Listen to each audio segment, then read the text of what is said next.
어른과 아이의 차이가 뭘까요? 저는 책임감이라고 생각해요. 어렸을 때는 부모가 대신 책임을 지는 일이 많죠. 잘못을 해도 부모가 아이의 잘못에 대해서 대신 책임을 지는 일이 있어요.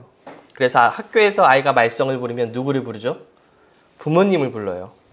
아이의 잘못에 대해서 부모에게 책임을 묻는 거예요. 하지만 성인은 달라요. 성인이 돼서는 자신이 한 결정에 대해서 자기가 책임을 지는 거예요. 그리고 나이가 점점 더 들면서 느끼는 거지만 그 책임의 범위는 자기 자신에게만 국한되지 않아요. 나의 결정으로 인해서 내 가족이 영향을 받게 되고요. 내가 속한 모임이나 단체 그리고 내 주위의 사람들이 전부 영향을 받게 돼요. 그래서 요즘 드는 생각은 어떻게 결정을 내려야 할까? 너무 신중해서 머뭇거리지는 않아야 하고 그렇다고 너무 급하게 움직이지도 않아야 하는데 어떻게 해야 내 삶의 순간순간에 바른 결정을 내릴 수 있을까? 이게 요즘 제가 가장 신경 쓰는 부분이에요. 여러분은 어떠세요? 나이가 들면서 점점 결정할 것들이 많아지지 않으세요? 그리고 그 결정에 무게가 느껴지지 않으세요? 아이를 어떻게 기르고 내 재정은 어떻게 관리하고 내 직장은 무엇을 갖고 내가 현 시점에 가장 신경 써야 하는 게 무엇인지 우선순위를 정해야 되고 이러한 것들을 잘 정하고 결정하셔야 돼요. 왜냐하면 어떤 결정을 내리느냐에 따라서 내 인생이 완전히 달라지고 나로 인해 내 주위 사람들이 그 사람들의 인생 또한 영향을 받게 돼요.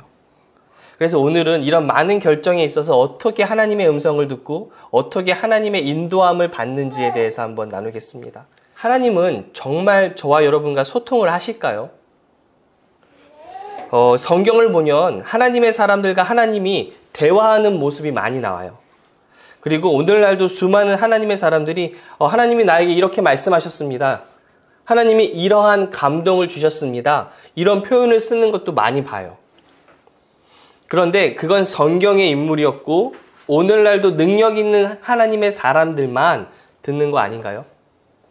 정말로 하나님은 평범한 저와 여러분에게도 말씀하실까요? 그러면 성경은 무엇이라고 말씀하는지 한번 보겠습니다. 요한복음 10장 3절에서 4절이요. 문지기는 그를 위하여 문을 열고 양은 그의 음성을 듣나니 그가 자기 양의 이름을 각각 불러 인도하여 내느니라. 자기 양을 다 내놓은 후에 앞서가면 양들이 그의 음성을 아는 고로 따라오되. 양들이 어떻게 따라간다고 하나요? 음성을 알기에 따라간다고 해요. 앞서가는 목자인 문지기인 예수님은 말씀을 하신다는 뜻이에요. 또 이름을 각각 불러 인도하신대요.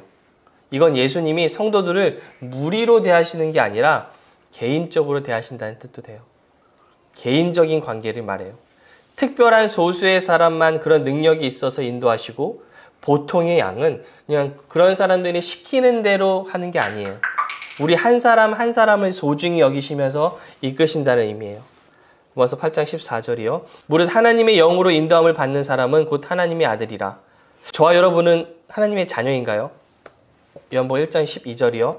영접하는 자 곧 그 이름을 믿는 자들에게는 하나님의 자녀가 되는 권세를 주셨으니. 예수님을 믿는 저와 여러분은 이미 하나님의 자녀가 되었어요. 그렇다면 우리는 자녀이기에 하나님의 인도함을 받는 존재가 된 거예요. 그래서 이 두 가지 음성을 듣고 인도함을 받는 것은 분명히 있다고 말씀하세요. 하나님이. 그런데 이 두 가지에 있어서 여러분이 주의 깊게 보셔야 될 것이 있어요. 성경은 예수님의 음성을 듣는 법을 배우라고 하지 않아요. 그럼 뭐라고 하나요? 이미 저와 여러분이 음성을 듣는 존재이고 인도함을 받는 존재라는 걸 알려주는 거예요. 제가 이 말씀을 드리는 이유는 하나님의 음성을 듣는 방법, 인도하는 방법을 배우기를 원하세요. 저도 옛날에는 굉장히 관심이 많았어요. 그래서 책도 보고 유명한 사역자가 있으면 찾아가곤 했어요. 물론 그러한 노력이 도움도 돼요. 하지만 정작 핵심을 놓치게 해요. 핵심이 뭔가요? 하나님은요, 이미 너희는 그런 존재이니 그걸 알고 믿으라고 하시지 음성을 듣고 인도함을 받는 방법을 배우라고 하시진 않아요. 그러면 지금 이 시간에 제가 무엇을 나누는 걸까요? 음성을 듣는 법을, 인도함을 받는 방법을 나누는 게 아니에요. 하나님이 자신의 자녀에게 어떻게 소통하시는지 성경에 적힌 소통의 모습들을 나누는 거예요. 그 방법을 배우는 게 아니라요. 왜냐하면 어떻게 소통하신다는 걸 알아야 지금까지 내가 하나님의 음성을 듣고 있었네. 내가 인도함을 받고 있었던 거였네. 깨닫게 되니까요. 이게 무슨 의미인지 사무엘상을 한번 보겠습니다. 사무엘상 3장 1절부터 7절이에요. 아이 사무엘이 엘리 앞에서 여호와를 섬길 때에는 여호와의 말씀이 희귀하여 이상이 흔히 보이지 않았더라. 엘리의 눈이 점점 어두워가서 잘 보지 못하는 그때에 그가 자기 처소에 누웠고 하나님의 등불은 아직 꺼지지 아니하였으며 사무엘은 하나님의 궤에 있는 여호와의 전 안에 누웠더니 여호와께서 사무엘을 부르시는지라. 엘리에게로 달려가서 이르되 당신이 나를 부르셨기로 내가 여기 있나이다 하니 그가 이르되 나는 부르지 아니하였으니 다시 누우라 하는지라. 그가 가서 누웠더니 여호와께서 다시 사무엘을 부르시는지라. 사무엘이 일어나 엘리에게로 가서 이르되 당신이 나를 부르셨기로 내가 여기 있나이다 하니 그가 대답하되 내 아들아 내가 부르지 아니하였으니 다시 누우라 하니라. 사무엘이 아직 여호와를 알지 못하고 여호와의 말씀도 아직 그에게 나타나지 아니한 때라. 제가 질문 드릴게요. 지금 사무엘은 하나님으로부터 음성을 듣고 있나요? 예, 듣고 있었어요. 그런데 정작 사무엘은 그 음성이 주님으로부터 오는 음성이라고 알고 있었나요? 몰랐어요. 이게 많은 성도님들의 모습이에요. 분명히 듣고 있어요. 하지만 그게 하나님으로부터 오는 음성과 인도함이라는 걸 모르시는 거예요. 그러면 하나님은 어떻게 우리를 인도하시고 어떻게 우리와 소통하실까요? 우리의 존재는 영이죠. 보이지 않는 영이 우리의 정체성이 돼요. 그리고 혼을 가지고 있어요. 혼이 우리의 존재는 아니에요. 그리고 마지막으로 저와 여러분은 몸 안에 살고 있어요. 그러면 몸의 기능이 뭘까요? 오감이 있죠. 보고 듣고 냄새를 맡고 만지고. 혼은 감정, 지식, 지능, 의지, 생각하고 기쁘고 슬프고 그 모든 것이 혼의 영역이에요. 그러면 영의 기능은 뭘까요? 하나님이 거하시는 곳이 영이에요. 그리고 하나님과의 교제가 일어나요. 그리고 직관의 기능이 있어요. 직관이라는 건 쉽게 말하면 촉이에요. 촉이 좋다고 하죠. 어떤 것에 대해서 촉이었는데 왜 그렇게 생각하게 됐는지는 논리적으로 설명할 수 없어요. 저 사람 왠지 좀 이상해. 간혹 우리가 그런 말을 해요. 그냥 느낌이 안 좋아, 느낌이. 근데 나중에 보면 정말 이상한 사람인 경우가 있어요. 이게 촉이에요. 이 촉은 설명할 수 없지만 그냥 아는 것. 이게 바로 직관이에요, 직관. 이게 바로 영의 기능이에요. 우리가 믿지 않았을 때는 영혼, 몸 가지고 태어나지만 영은요, 죽은 채로 태어나요. 그런데 영이 죽었다는 게 우리가 알고 있는 생명이 없다. 그런 죽음이 아니에요. 영이 죽었다는 건 하나님께 내 영이 반응하지 않는다는 거예요. 하나님과 분리된 거죠. 아담과 하와가 영적으로 죽었을 때 그들의 영의 기능이 더 이상 하나님과 교통하지 못한 거예요. 기능은 하지만 하나님과 분리돼서 독립적으로 기능한 거예요. 왜요? 죄 때문에요. 그래서 보세요. 무당이나 무속인들도 영적인 존재에 반응을 해요. 왜 그럴까요? 영의 기능을 다 가지고 있으니까요. 하지만 하나님께는 반응하지 못해요. 하나님과는 함께하지 못해요. 하나님께 반응할 수 있는 건 오직 예수님의 보혈로 죄를 용서받은 하나님의 자녀만이 반응하게 돼요. 그래서 예수님을 믿어 거듭난다는 건 다시 태어난다는 의미죠. 어느 부분이 다시 태어날까요? 예수님을 믿고 우리가 몸이 변하나요? 막 뚱뚱했던 사람들이 갑자기 날씬해지고 안 그러죠? 그럼 혼이요. 즉 생각이나 감정적이고 지적인 영역이 변하나요? 아니에요. 전에 공부를 못한 사람도 여전히 공부를 못해요. 고린도서 13장 9절이요. 우리는 부분적으로 알고, 이 구절은 우리의 혼에 관한 구절이에요. 이 땅에 사는 동안은 우리는 완벽히 몰라요. 부분적으로밖에 우리의 혼의 영역은요. 이 세상을 떠나면 우리의 혼도 모든 걸 알게 될 거예요. 이 몸과 혼은 지금은 아니지만 미래에 완벽하게 변화될 부분이에요. 이미 예수님을 통해 우리가 몸과 혼도 값을 치르고 구속되었어요. 그래서 몸과 혼도 주님의 피값으로 구원을 받은 거예요. 지금 완벽하게 변화된 부분이 있어요. 우리가 지금 죽어서 천국에 간다고 해도 이 부분만큼은 변하지 않아요. 어디예요? 바로 우리의 영이에요. 고린도후서 5장 17절이요. 누구든지 그리스도 안에 있으면 새로운 피조물이라. 이전 것은 지나갔으니 보라 새 것이 되었도다. 우리의 몸도 변하지 않았어요, 아직. 우리의 혼도 아직 변하지 않았어요. 근데 여기서는 분명히 완벽히 변했다고 그래요. 어디에 관한 말일까요? 우리의 영에 관한 말씀이에요. 바로 우리의 영이 새로워진 거예요. 성령님께서 우리 영 안에 오셔서 거하세요. 이 영의 영역에서 하나님과 우리가 교제가 일어나는 거예요. 근데 우리는 세상에 살면서 보고 듣고 만지고 하는 오감에 익숙해져 있죠. 그리고 생각하고 사고하고 감정을 느끼고 이러한 방식으로 소통하는 게 익숙해져 있어요. 그래서 하나님과도 우리가 몸으로 듣는 것으로 교통하려고 하고요. 우리가 감정으로 소통하려고 해요. 하나님의 음성을 듣고 싶어요 라고 할 때 여기서의 음성은 귀로 듣는 소리예요. 아니면 내 혼이, 즉 내 생각이나 감정이 이해할 수 있는 소리를 원해요. 근데 하나님은 누구세요? 영이세요. 요한복음 4장 24절이요. 하나님은 영이시니 예배하는 자가 영과 진리로 예배할지니라. 하나님은 영이시기에 우리의 영과 영 대 영으로 교제하세요. 우리의 영에게 말씀하세요. 그래서 하나님의 음성을 듣고 하나님의 인도하심을 받는 곳은 어디예요? 우리의 영이에요. 그런데 구약의 성도들은 외부에서 들리는 실제적인 소리를 듣지 않았나요? 모세도 그랬고 사무엘도 그랬고 그들이 그렇게 들었나요? 맞아요. 왜 그랬을까요? 그들에게는 성령님이 내주하시지 않았잖아요. 그들에게는 성령님이 능력으로 임하셨지만 그들 영 안에 거하시진 않았어요. 하나님이 거하실 수 있게 된 건 예수님이 십자가에서 피를 흘리신 이후예요. 예수님이 죽으시고 신약의 성도들에게 하나님의 영이신 성령님이 우리 영 안에 거하시게 됐어요. 그래서 신약의 성도들에게 하나님은 우리의 영에게 말씀하시는 거예요. 하지만 이걸 잘 모르면 사람들은 어떻게 해요? 외부적이고 물리적인 방법으로만 하나님이 말씀해 주시기를 기대해요. 물론 하나님은요, 그렇게 말씀하실 수 있고 지금도 그렇게 하시고, 근데요, 그게 표준이 아니에요. 표준. 그리고 자꾸만 그런 방법을 구하면 어떤 일이 일어날까요? 그 점을 이용해서 악한 영이 역사해요. 여러분, 마귀는요, 하나님을 따라한다는 거 아세요? 베드로전서 5장 8절이요. 근신하라 깨어라 대적 마귀가 우는 사자같이 두루 다니며 삼킬 자를 찾나니. 여기서 지금 마귀를 무엇을 비유했어요? 우는 사자요. 그런데 잠언 19장 12절에 보면 왕의 노함은 사자의 부르짖음 같고 그의 은택은 풀 위에 이슬 같으니라. 여기서 왕은 일반 왕도 되지만 더 나아가면 왕 중에 왕이신 하나님을 뜻하기도 해요. 즉 마귀는요, 하나님처럼 되고 싶어서 하나님의 보좌를 탐냈었고 하나님처럼 되려고 하는 존재예요. 그리고 적그리스도라는 말을 들어보셨죠?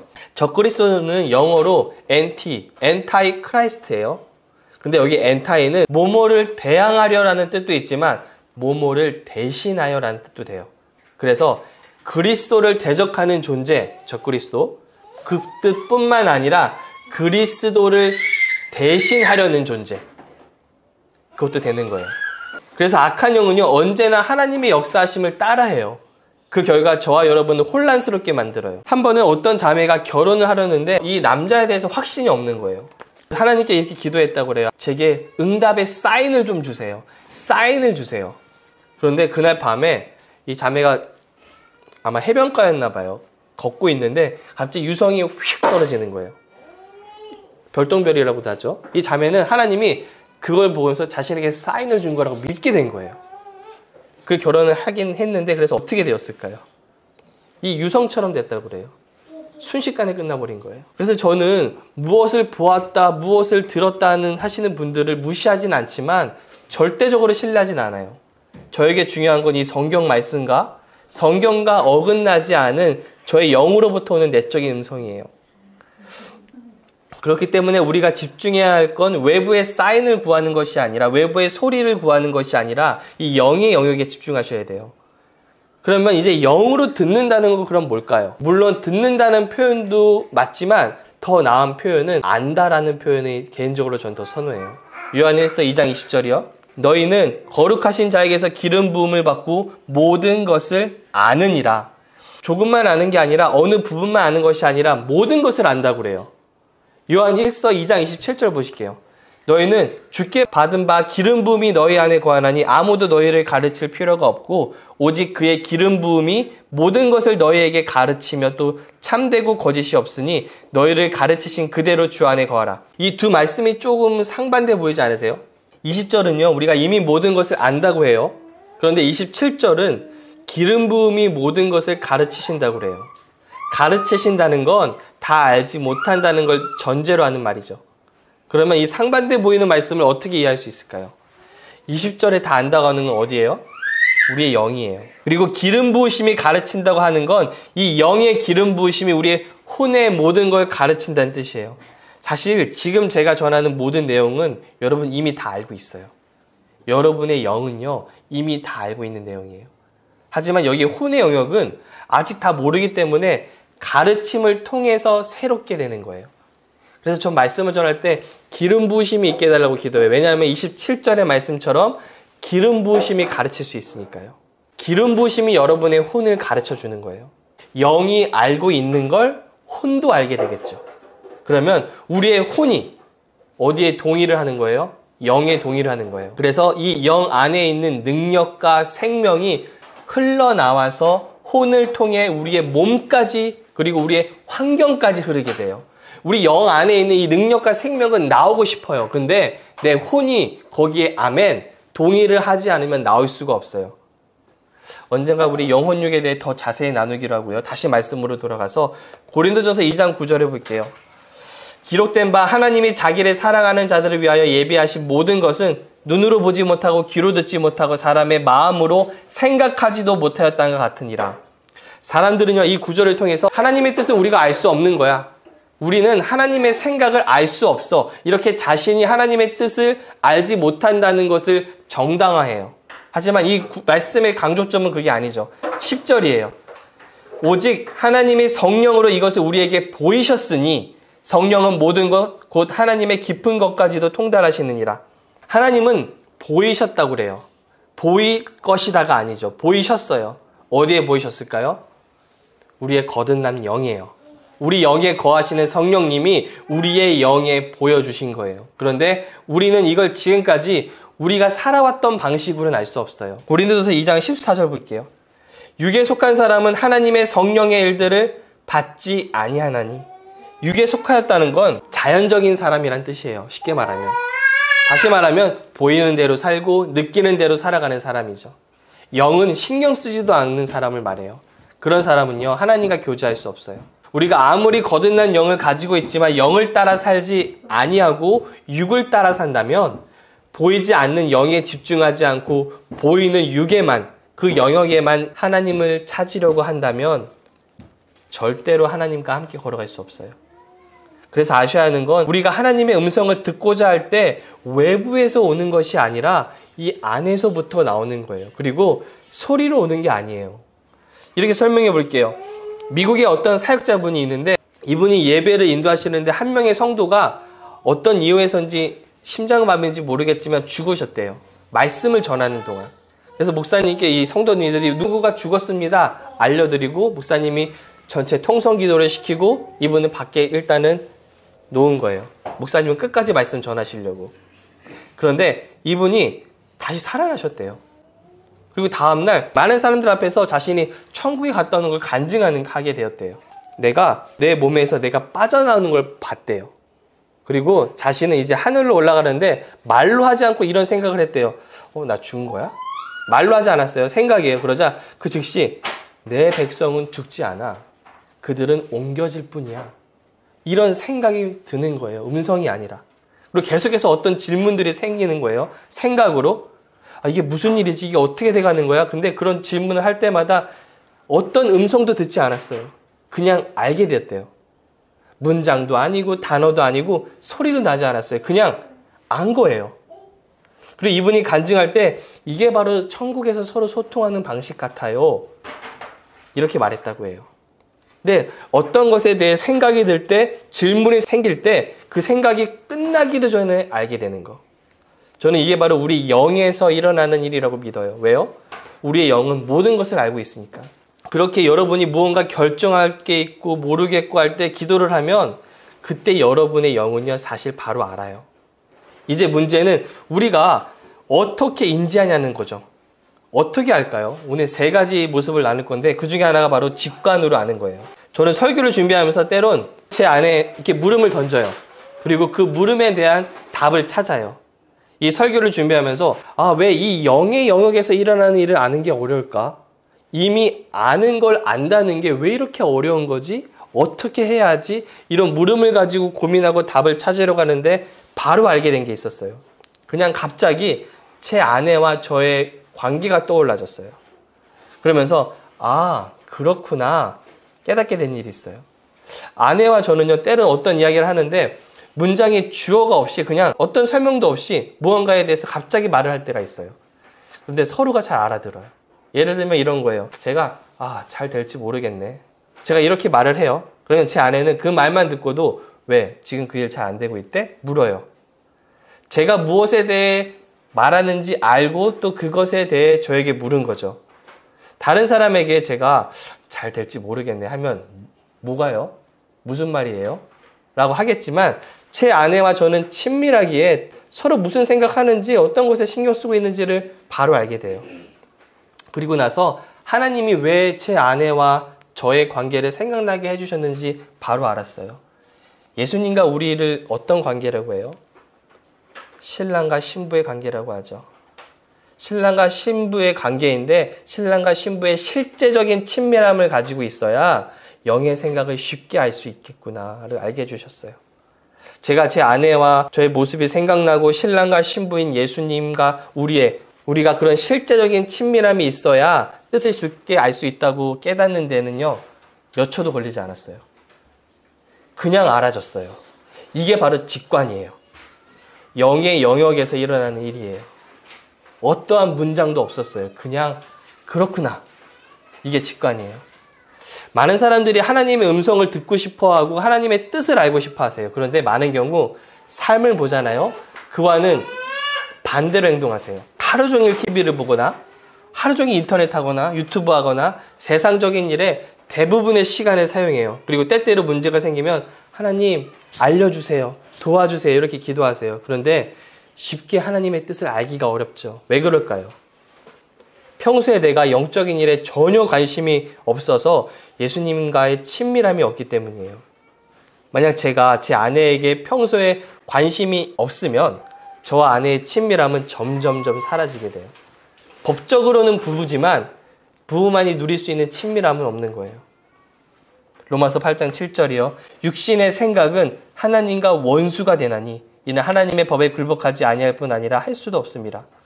우리가 영적인 생각을 하는 것이 아니라 계속해서 육신의 생각, 세상적인 일에만 관심이 있다면 영의 일에는 점점 무지해지고 하나님과 멀어지게 돼요.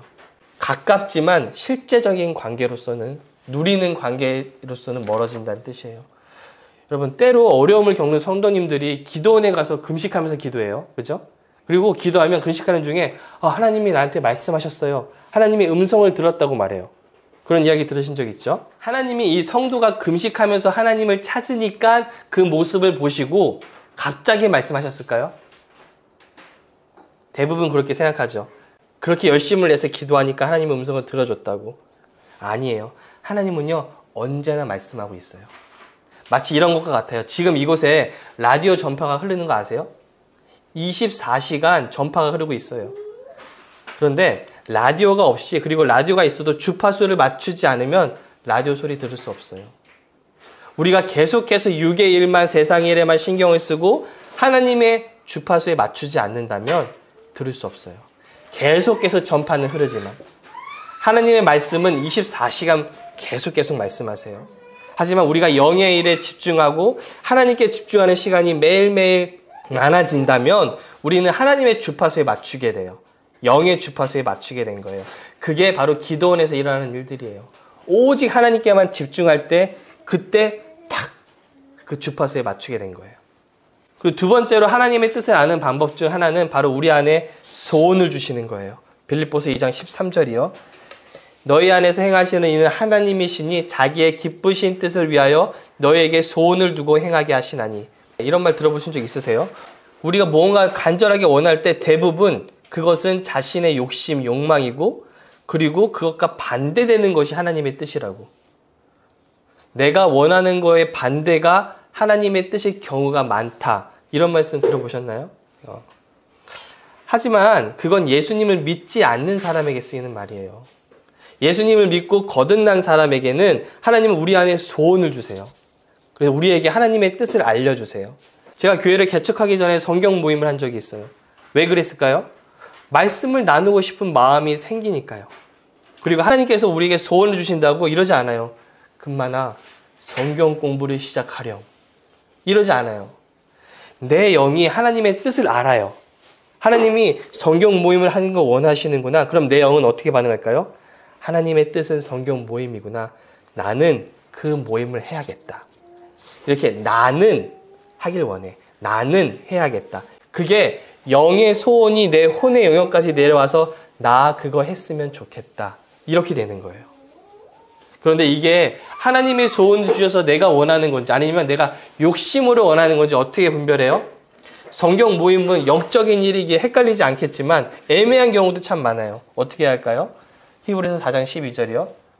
하나님의 말씀은 살아있고 활력이 있어 좌우에 날선 어떤 검보다 예리하여 혼과 영과 및 관절과 골수를 찔러 쪼개기까지 하며 또 마음의 생각과 뜻을 판단하나니. 하나님의 말씀이 성경은요, 혼과 영을 나눈대요. 이게 나만의 생각인지, 즉 혼의 생각인지, 아니면 하나님이 원하시는 생각인지, 즉 영의 생각인지, 우리가 매일매일 말씀을 읽으면 그 애매하던 것이 어떻게 될까요? 점점 명확해져요. 분별하게 되는 거예요.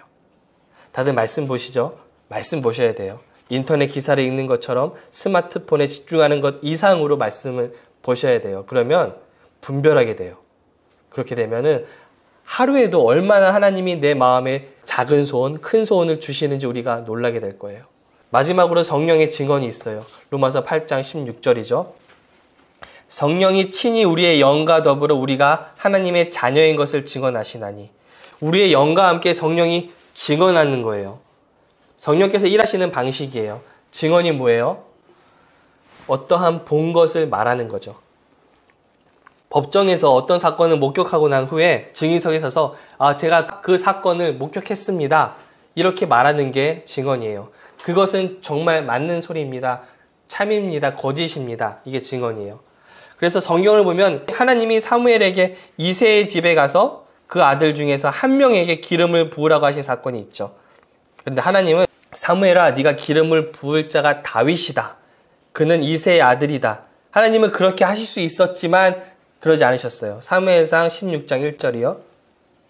여호와께서 사무엘에게 이르시되 내가 이미 사울을 벌여 이스라엘 왕이 되지 못하게 하였거늘 네가 그를 위하여 언제까지 슬퍼하겠느냐. 너는 뿔에 기름을 채워 가지고 가라. 내가 너를 베들레헴 사람 이새에게로 보내리니 이는 내가 그의 아들 중에서 한 왕을 보았느니라 하시는지라. 처음부터 다윗에게 가서 기름 부어라 하지 않으셨어요. 사무엘이 이새의 집에 가자 7명의 아들을 다 사무엘 앞으로 지나가게 했지만 그 중에 어느 누구도 하나님이 선택한 사람이 아니었어요. 그래서 사무엘이 묻죠. 이 아들이 다예요? 한 명이 더 있는데 양을 치고 있습니다. 사무엘은 기다린다고 하고 이제 다윗을 데려오자 하나님이 그때 말씀하세요. 일어나 기름을 부으라. 사무엘은요, 이런 모든 과정을 겪어야 됐어요. 처음부터 하나님이 너 지금 들판에 있는 그 다윗에게로 가서 기름을 부어라 라고 하실 수 있지만 그러지 않으셨어요. 이게 무슨 의미일까요? 하나님은요, 한 스텝 한 스텝 우리가 움직일 때 증언해 주세요. 사무엘이 그곳에 갔어요. 가자. 네가 간 거 맞아. 이제 아들이 지나갔을 때 이 아들이 맞나요? 그건 아니야. 이렇게 한 스텝 한 스텝 움직이면 증언해 주시고 움직이면 증언해 주세요. 모든 것을 다 말씀하시고 하라고 하지 않으세요. 한 걸음 한 걸음 거기에 집중하기 원하세요. 그런데 어떻게 증언하실까요? 요한복음 14장 26절에서 27절이요. 보혜사 곧 아버지께서 내 이름으로 보내실 성령 그가 너희에게 모든 것을 가르치고 내가 너희에게 말한 모든 것을 생각나게 하리라. 평안을 너희에게 끼치노니 곧 나의 평안을 너희에게 주노라. 내가 너희에게 주는 것은 세상이 주는 것과 같지 아니하리라. 너희는 마음에 근심하지도 말고 두려워하지도 말라. 성령님이 가르쳐 주신다고 말씀하시면서 바로 평안을 말씀하시는 이유는 성령님은 평안으로 증언하시는 거예요. 내가 어떤 일을 하려고 하는데 평안이 깨져요. 마음이 불편해요. 평안을 느낄 수가 없다면 성령님이 증언하시는 거예요. 뭐라고요? 그거 하지 마. 이건 하는 거 아니야. 하지만 어떤 일을 하는데 마음이 평안해요. 진행시켜도 될 것 같아요. 그러면 성령님이 맞아. 계속해. 이렇게 증언해 주시는 거예요. 저는 이 성령님의 증언을 제 아내와 싸울 때 많이 느껴요. 아내와 어떤 언쟁을 하는데 이런 순간들이 있어요. 내가 지금 이 말을 하면 아내가 굉장히 화를 낼 거다. 참자. 근데 점점 평안이 없어져요. 그런데 제가 감정을 다스리지 못하고 말해요. 성령님은 하지 말라고 하시는데 평안을 없애주셨는데 제가 말한 거예요. 그럼 어떻게 될까요? 대가를 치러야죠. 미안하다고 하고 아내가 감정이 완전히 풀리는데 시간이 많이 걸려요. 이미 저에게 말씀을 증언을 해주셨는데 제가 그냥 하는 경우죠. 그런데 이런 경험은 다들 있으셨을 거예요. 이미 성령님의 인도하심을 받고 있던 경우예요. 이제 말씀을 마치겠습니다. 하나님은 우리가요, 영으로 살길 원하세요. 로마서 1장 9절을 보시면 내가 그의 아들의 복음 안에서 내 심령으로 섬기는 하나님이, 우리나라 성경은 이 심령이란 말을 참 많이 쓰는데 여기서 이 구절의 이 심령이라는 뜻은요, 내 영으로 섬기는 하나님이에요. 바울은요, 누구보다 이 영의 세계에 대한 이해가 있었고요. 그래서 영으로 살았던 사람이 바울이었어요. 예수님은 이러한 삶으로 우리 모두를 초청하신 거예요. 모두가 다 지금 동일선상에 서 있어요. 모두가. 그런데 소수만 이렇게 살고 있어요. 왜 그럴까요? 첫 번째로 우리가 지금 이렇게 나눈 내용을 몰라요. 그리고 두 번째로 안다고 해도 영적인 일에 시간을 잘 투자하지 않으세요. 저는 여러분이 이 땅에서 하나님이 주신 모든 것을 다 누리면서 사시기를 원해요.